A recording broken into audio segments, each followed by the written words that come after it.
வணக்கம். பொங்கல் சீர்வரிசைக்கு நம்ம என்னெல்லாம் கொடுக்கலாம் அப்படிங்கிறத இந்த வீடியோல பார்க்கலாம்.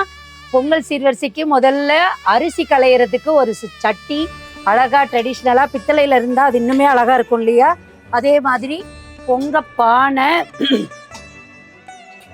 பொங்கல் கிண்டி விடுறதுக்கு ஒரு கரண்டி, அதுவும் இல்லாம அழகா கிண்ணங்கள். இது எல்லாம் நம்ம பொங்கல் சீர்வரிசைக்கு கொடுக்கலாம்.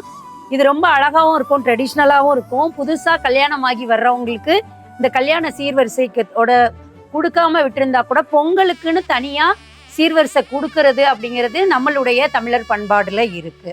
ஸோ அந்த வரிசையில இன்னைக்கு நம்ம பார்க்குற இந்த அரிசி கழுவுற சட்டியிலிருந்து பொங்கல் அப்போ நம்ம யூஸ் பண்ணக்கூடிய சின்ன சின்ன கிண்ணங்கள் வேணும் இல்லையா? அதுக்கும் கூட நாம இதை யூஸ் பண்ணிக்கலாம். பொங்க பானை, இது மட்டும் இல்லாம பொதுவாகவே பொங்கல் அப்படின்னாலே விளக்குமே கொடுப்பாங்க. எங்களுடைய திருநெல்வேலி பக்கம் அந்த டைம்ல தான் குத்து விளக்கெல்லாம் வாங்கி கொடுப்பாங்க. ஸோ அப்படி நீங்க விளக்கெல்லாம் வாங்கி கொடுக்கணும் அப்படின்னு நினைச்சீங்கன்னா நம்ம விளக்கு கடையில ஏகப்பட்ட கலெக்ஷன்ஸ் இருக்கு. திருநெல்வேலி விளக்கா இருக்கட்டும், காரைக்குடி விளக்கா இருக்கட்டும், நாச்சியார் கோவில் விளக்கா இருக்கட்டும், பிளெயின் குத்து விளக்குல இருந்து நகாஸ் குத்து விளக்கு வரைக்கும் பழைய காலத்துல கிடைச்ச மாடல்ல இருந்து இப்ப ட்ரெண்ட்ல இருக்கக்கூடிய அத்தனை விளக்குமே நம்மளுடைய விளக்கு கடையில இருக்கு. இந்த பொங்கலுக்கு புதுசா கல்யாணம் ஆகி இருக்கக்கூடிய நம்ம வீட்டு பிள்ளைங்களுக்கு சீர்வரிசையா வாங்கி கொடுக்கலாம்.